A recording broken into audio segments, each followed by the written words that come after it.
Good afternoon, ladies and gentlemen. Thank you very much for coming.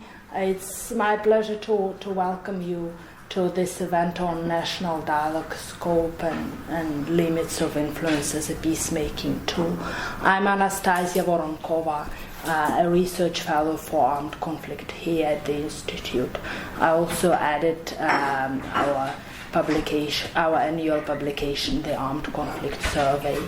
I run the Armed Conflict Program, which looks at political, military and security and human security trends in 40 active armed conflicts around the globe, as well as selected trends and issues in armed conflicts globally. Now, one of these such issues that is particularly relevant to current peace processes and conflicts is certainly processes of national dialogue that have developed especially, and there has been a profusion of those recently as tools for political transformation, which are sometimes seen as tools where local and national peacemakers and parties try to come together to resolve conflicts through the creation of some sort of joint instruments, especially where constitutional frameworks and instruments are seen as defective or not sufficiently acceptable or efficient. But there are major issues and questions regarding the effectiveness and authenticity of such processes and under what kind of conditions we might expect these processes to be effective.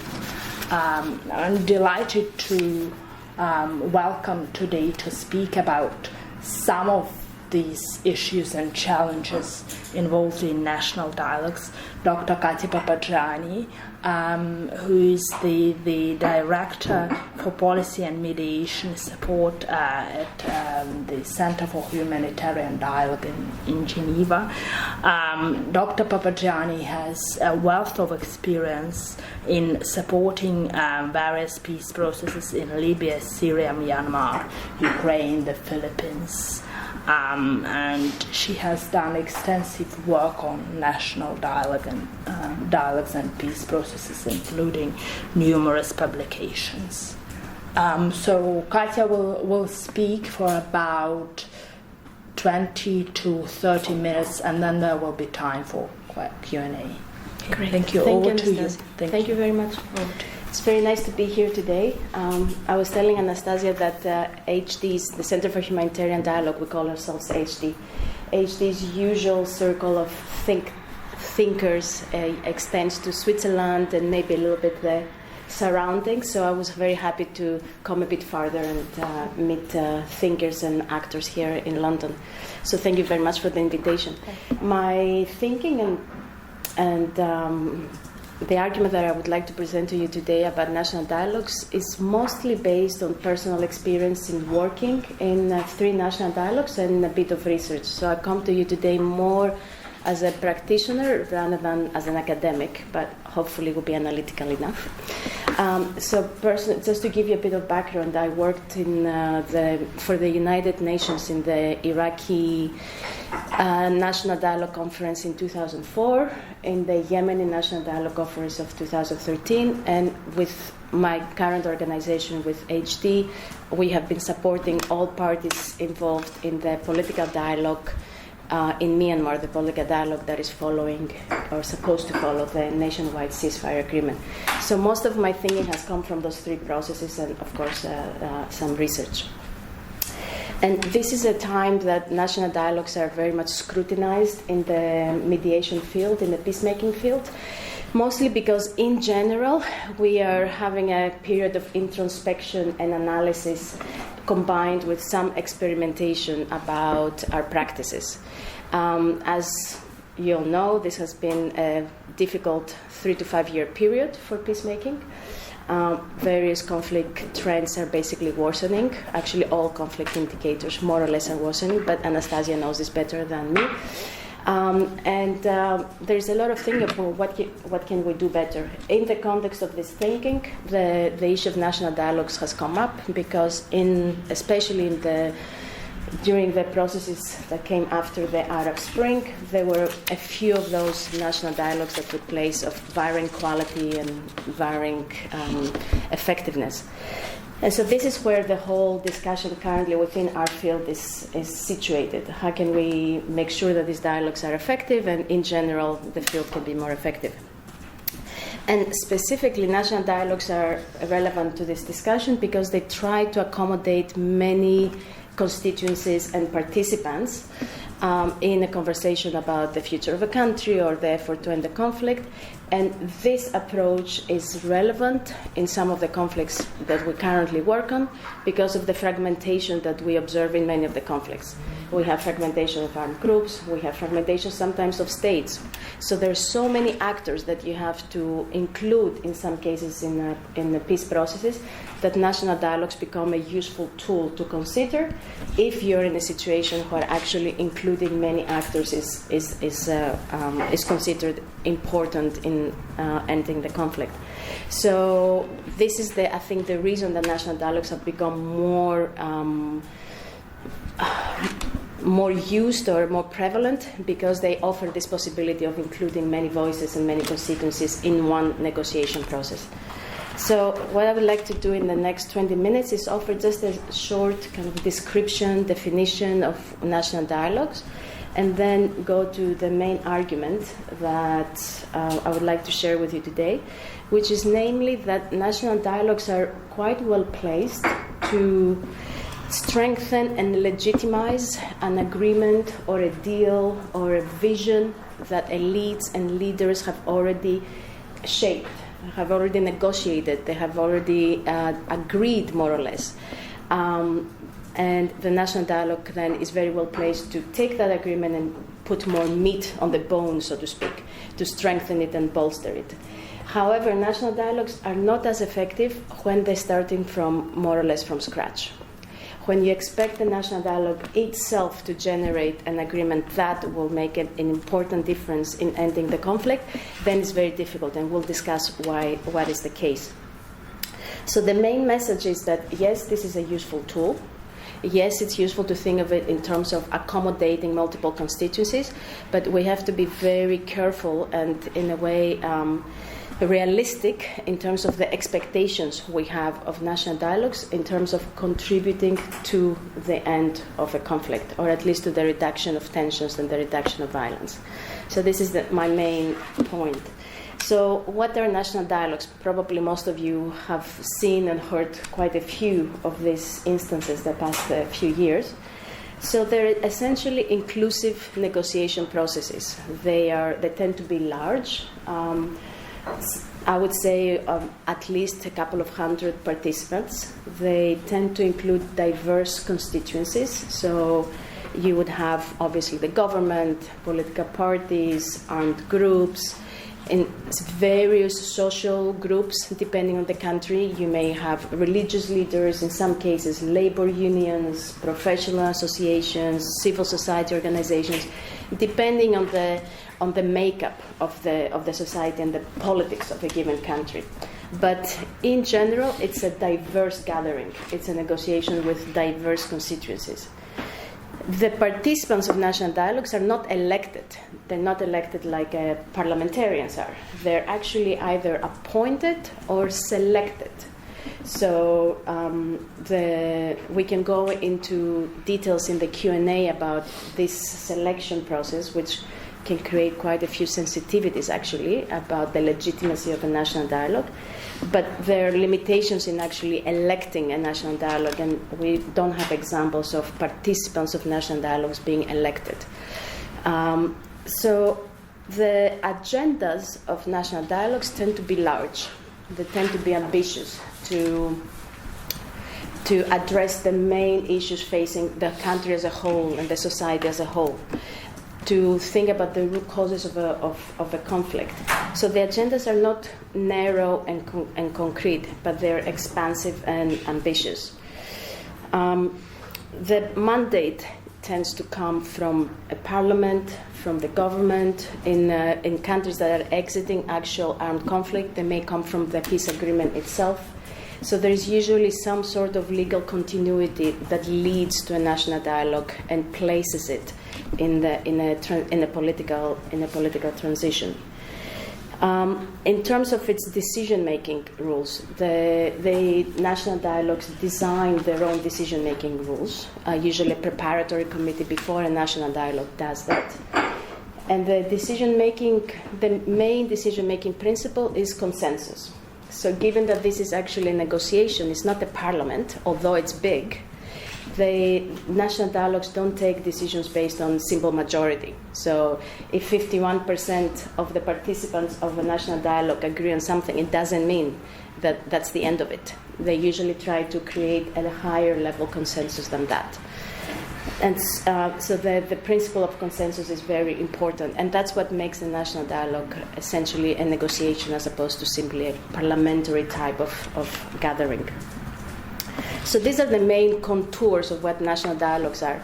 The word national dialogue in the field of conflict resolution and peace building is used very widely. So sometimes there will be a very exclusive elite level negotiation, and that will be called the national dialogue simply because the leaders of a country have decided to come together and discuss national issues. They will call that the national dialogue, and that's obviously fine. But today we're talking about what I just described, a large negotiation with diverse constituencies, a quite expansive agenda that tries to make a contribution to ending a conflict and launching a political transition. And we can discuss more about the various components, including the mandate and the selection of participants in the Q&A, if it's of interest. Make sure that we are fine. So, going back to the main argument, that national dialogues actually are not very efficient negotiating tools, and they shouldn't be relied to single-handedly reach agreements that will end the conflict, especially when no groundwork or no substantial groundwork has taken place at the elite level or leadership level to bring about that agreement. As I said at the beginning, the national dialogues are well placed, and we can return to that, to actually bolster an agreement or even the skeleton of an agreement should one have been negotiated among elites. But on its own, the national dialogue finds it very difficult to negotiate agreements. And why is that the case? The biggest obstacle for me in national dialogues being effective conflict resolution tools is the fact that they're also seen as conflict transformation tools or political, social transformation tools. So when conflict parties, as well as the international community, think of national dialogues, they are very ambitious about them. They think about national dialogues as ending the conflict and at the same time discussing everything that is important for the future of the country. But if you want to be very hard-minded about it, negotiating deals and agreements requires a different methodology and entails different tasks, from opening up the discussion to society at large, to transform political culture, or to build the foundations for a sustainable peace or long-term peace. When you're negotiating deals or agreements among elites or among leaders, you start narrow. You have specific issues that you want to resolve. You build confidence. You try to reach agreements that are verifiable, that can be monitored. And then slowly you expand the negotiation to include more issues. And if you're lucky and the negotiation is going well, you bring more participants to it. When you are trying to have a process that aims towards political transformation, that aims to change the political culture of a country or to lay the seeds for a different political culture, your methodology is different. You include many participants. You bring diverse voices in order to enrich the debate. You open up the space for political expression. Like you create the platform for many people to be able to express themselves. These exercises are more visioning exercises. What could the future be for the country? What is the aspiration of society as a whole? They're not necessarily exercises about solving a concrete problem that over which right now we're killing each other. I'm not saying that there are not overlaps. Obviously, there are. But when you try both of them together, it ends up being confusing both for the participants and for the public. And the outcomes are suboptimal, I think. So the problem with national dialogues is that they're a bit deceptively multi-purpose. They can promote societal dialogue. At the same time, they can host confidential negotiations. At the same time, they can satisfy the demands of governments and armed groups and civil society. And all of this is supposed to take place under one negotiating process, under one umbrella. Why is that difficult in reality? First, the fact that the agendas of national dialogues are ambitious and large means that it's very difficult for the parties to actually focus on the key issues. So to give you an example, in the Yemeni political national dialogue conference, there were 13 issues on the agenda, some of which had more than 5 sub-issues. There were 9 working groups, some of which had several sub-working committees. It was difficult for the leaders of the various constituencies, even if they were willing to invest in the dialogue, which is questionable, to actually focus on what was important. And what was important in that particular situation from a conflict resolution perspective was to actually agree on how they would share power, economic, political, military power, in one state. That agenda and how to actually break it down and how to reach over a length of time, agreement on that issue was drowned in the bigger agenda of environmental degradation, water supplies, women's issues, etc., etc. Not that these issues are not absolutely critical for the future of the country, considering I think that the capital will not have water sometime in the future, in the next few years apparently. But the question is, was it the best approach to put all of the issues together to be addressed in one process? So for me, the first weakness of national dialogues is these ambitious agendas that put everything together in one basket to be negotiated in one process. The second is the fact that almost inevitably the decision making is inefficient in a national dialogue. When you have a few hundred participants who represent very diverse constituencies, you have obviously several working groups, because you cannot negotiate in one room with 500 people or 800 people or even 200 people. So you have to break them down into working groups. Once you break people down into working groups, if you don't have political will to follow what's happening in the various working groups, they just go into various directions. It's very hard to coordinate. It's very hard to keep this in negotiation where things are linked and moving into the same direction. So there are many cases where working groups actually take contradictory decisions because people don't know what happens in a working group that may be related to their issue. But more importantly, when you include diverse constituencies in a negotiation, and when some of those constituencies are not well organized, they don't necessarily represent positions.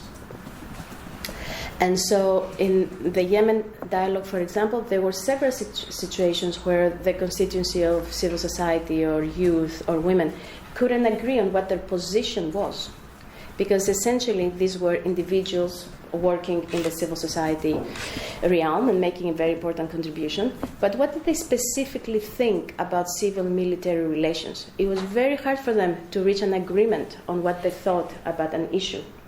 So when the constituencies are not well organized, when you have a government, when you have a political party, when you have an armed group, if you're lucky, not always, they will be able to reach an agreement on what is their position on a very concrete issue.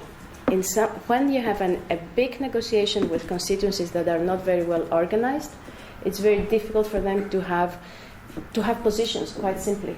They come and they may express opinions, but they don't necessarily have negotiating positions. The other issue is that because of the size of these dialogues, quite a few of the participants are low level or mid level in their own organizations. So instead of having commanders, you may have foot soldiers, to be simplistic. These people are very separated from their hierarchies. They don't feel comfortable expressing any sort of opinion on a specific issue, although they may express generic opinions. And because they're so separated from the leaderships, it's very hard for them to get speedy responses to their questions from the leaderships. As a result, they may state something and then retract. They may be scolded by the leadership. In general, it's a very messy process because the participants themselves are not very close to the leaderships of their structures. In the case of Myanmar, for example, the military was, as expected, very well prepared for the several versions of the political dialogue that have happened in the past year and a half. But for the armed groups, it was very hard. It was very hard to prepare their representatives to understand what their positions were on all of those issues, considering that the representatives sometimes were low-level actors who didn't have any experience in politics and had never participated in a political process before. So simply to present to them the positions that they were supposed to defend or to share at the national dialogue and to educate them in these positions took months. And the ethnic armed groups felt very unprepared for the first couple of gatherings of the political dialogue. The third weakness is that national dialogues sometimes lack flexibility. In all negotiations, we need to be able to adapt. Things change. New groups come in. Someone has more power. There's military victory here or military loss there. The balance of power changes and as the conflict evolves. It's very difficult to put a structure which doesn't adapt. And the reason that national dialogues sometimes do not adapt is that when you bring in one process many participants, it's very hard to then take some of the issues away from the process and address them in a confidential manner, or address them in a separate forum, or separate a chunk of issues from the main national dialogue and put them somewhere else. Because the whole aspiration of national dialogues, as we said earlier, is to be all-inclusive, is to have a big agenda, is to be transparent and to work in an inclusive manner that allows everyone to participate and to speak. So taking something away from national dialogues, taking an issue away because it cannot be resolved, let's say, in the national dialogue, and saying, okay, this issue cannot be resolved in this 500, 800-person forum, let's take it and discuss it at the elite level and we'll come back. It's very difficult because then the participants say, well, we're supposed to have an open, inclusive, and transparent process here, and now you're reverting back into your usual elite mode negotiations. This was an issue in the Yemen dialogue when it was obvious that the North-South issue could not be addressed in a public working group. And there was an effort to create a smaller group, and of course those excluded from the smaller group cried foul, understandably, because they were invited to an inclusive, transparent, participatory dialogue, and then they were told the most important issue of the dialogue, actually we would like to treat it elsewhere. So most of the times it's very difficult to change the rules of national dialogues and make them more exclusive when the whole ambition of the national dialogue is to be inclusive and comprehensive and transparent. So what is there to do to overcome the above?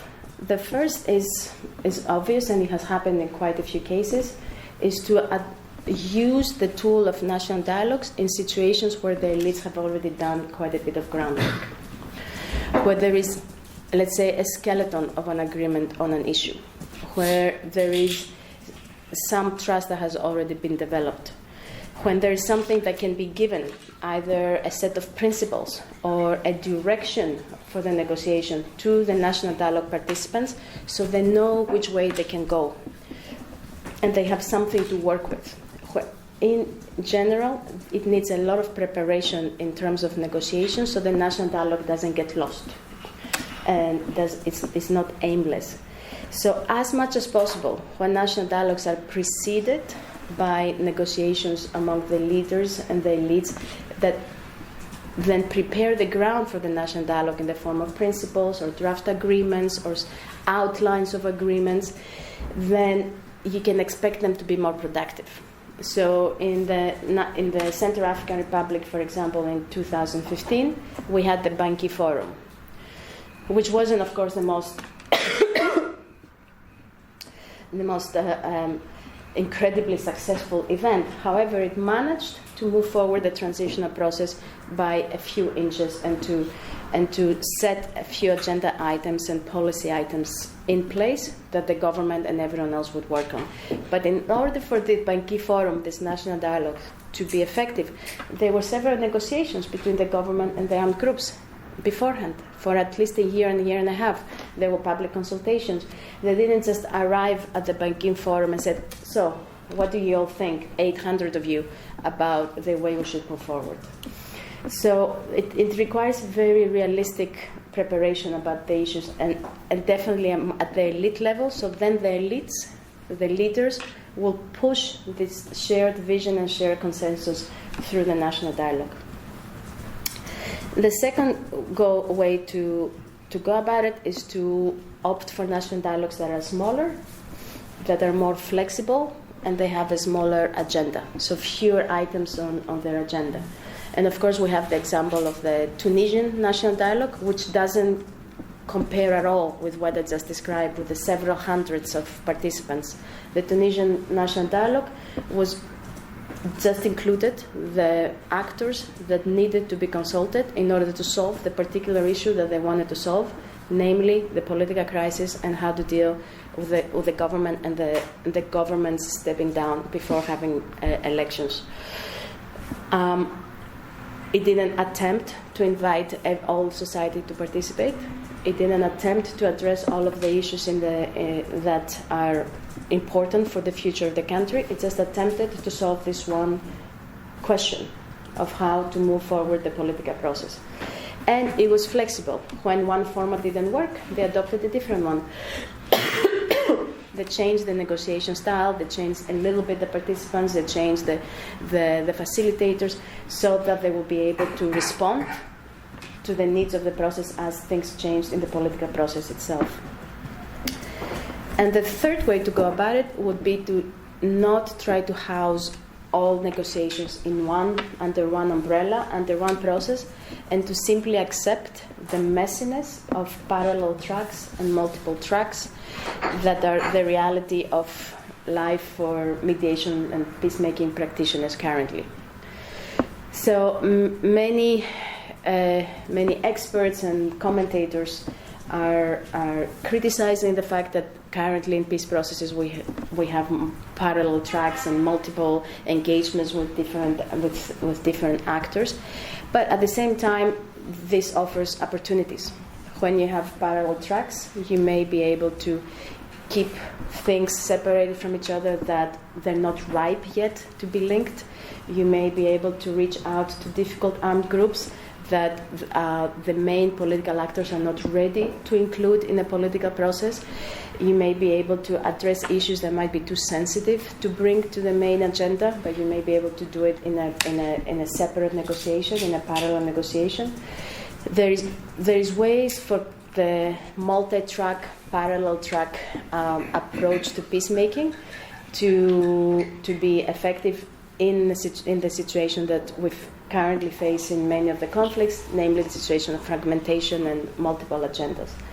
Of course, it faces the challenge of coordination, and everyone talks in our field about the importance of all peacemaking actors coordinating with each other and coordinating objectives, which is a little bit like the holy grail of mediation and peacemaking. But in some cases, it might be better to accept a somewhat chaotic peace process with multiple actors, multiple tracks, parallel tracks, as opposed to one umbrella that is inflexible and is unlikely to actually yield a negotiated outcome.